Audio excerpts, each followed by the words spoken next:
We're here live at Nubian Bookstore here in South Lake Mall in Morrow, and we got a guest visitor in the house, Dr. Scott Whitaker. How you doing today? Outstanding, outstanding. Before I get into this little short interview with you, you're the author of the book MEDISIN, and I got a copy of some copies of the book right behind you. Would you mind picking up a copy of your book and briefly let the people out there get an idea as far as who you are and what your book is about? Yes, MEDISIN is a culmination of 12 years of research where I break down the current medical paradigm along with the nutritional dogma that we've been fed through media outlets regarding certain foods that we should be eating and not eating, and then go into the history of where all this came from regarding the drug industry in regards to how it controls the medical schools, and basically how hospitals are nothing but revolving doors for the sick.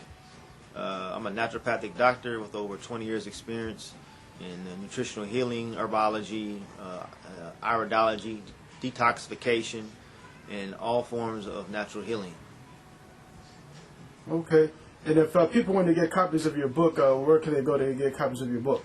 Oh, right here at Nubian Books in Atlanta, South Lake Mall. Okay, you got a website? Or? Yeah, website, www.medisins.net. That's MEDISINS.net, medisins.net. Okay, so if people want to get copies of the book, they can just contact you through your website. Yes. And are you also available for like speaking engagements or anything like that also? Oh, yeah, also speaking engagements. On the website will be my email, drwhitaker@hotmail.com. Okay. Well, let's get right into it. I think it was the weekend before Barack Obama was inaugurated as president of the United States. I saw you participate in a debate with Dr. Africa in Baltimore, and during your intro, your commentary on the debate topic, which was I guess concerning eating meat, you had made some comments in regards to universal health care being a scam, and you also made a few comments about Obama as far as I guess as far as not the people not to expect any type of change, and that I think you labeled it as a facade. I was looking at the video last night just to make sure that I had quoted you right. And before we get into the whole universal health care scam, I want to know as far as could you go a little bit more in detail as far as your opinion of Barack Obama, and why did you label, I guess, his inauguration as a facade, and why people shouldn't expect any change? Right. Well, when you study history, particularly history of the presidents, people have to realize that presidents are never elected. Presidents are only selected, and they have to be approved by the higher echelon of the power brokers, which is the international bankers. And if you look at his chief of staff, which is Rahm Emanuel, and those around him, he surrounded himself around Zionists. And no change will come from that administration. It will continue the oppression and repression of people around the world. He's talking about pulling troops out of Iraq, but yet he just sent 17,000 to Afghanistan. That's right. So that's all a scam. His whole economic plan, creating money out of thin air, stimulus package, and not stimulating anything, is going to deflate everything and cause hyperinflation. So people are looking at him as a messiah, and unfortunately that's not the case. Okay. At what point did you start having questions or doubts about Obama? Were you ever a supporter at any time, or were you just always skeptical? I mean, yes, always. Here's a guy who came out of nowhere. I mean, you didn't hear about him until about 2004, and he busted on the scene.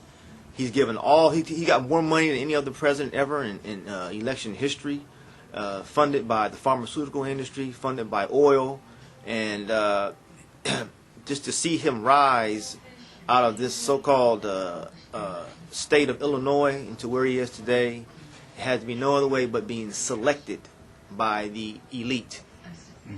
I absolutely agree with you. I've made note of this when I was interviewing Professor Griff, that back in the year 2000, Barack Obama, he ran for Congress against Bobby Rush, and he lost by like over 25 to 30 points.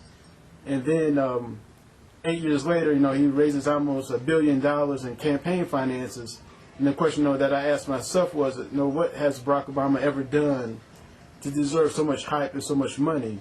and that alone, as well as his voting record, really made me question as far as if this guy should be taken serious or not. Exactly. But we know that you're a a lot of your studies is in the health field, and you made some comments about the universal health care being a scam.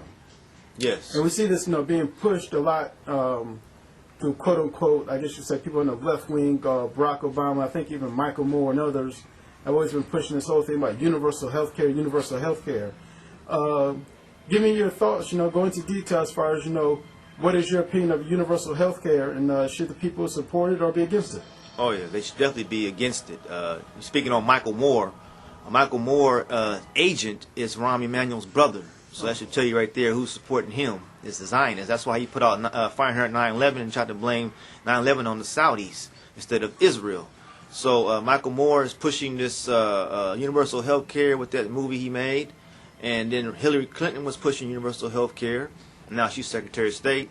And now Obama is coming with it also. Inside of his stimulus package is some very dangerous litigation that would come through with that, is that every time you go to the doctor now, all your records will be handed over to the government. So that means women who've had maybe have had some things they don't want someone to know, well, the government's going to know about it. Men who may have some things or issues, the government's going to know about it. So now, anytime you go into a doctor's office, all your medical records will now be a database to the U.S. government. So universal health care is a design to eliminate naturopathic doctors, chiropractors, the acupuncturists, and anything to do with nutritional medicine. Because what they want to promote is that the only way you can get medicine is through them, through their drugs. And then therefore, anybody else using anything else could be considered a felony. So this is some very serious legislation. The people must stand up against this one. And the other aspect of it is they're going to raise the premiums so high for this universal health care, people won't even be able to afford it.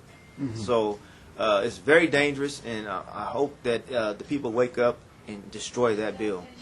Okay. As far as I want to ask you another question. Let's just say that you was, I guess you'd say like a healthcare czar of the United States.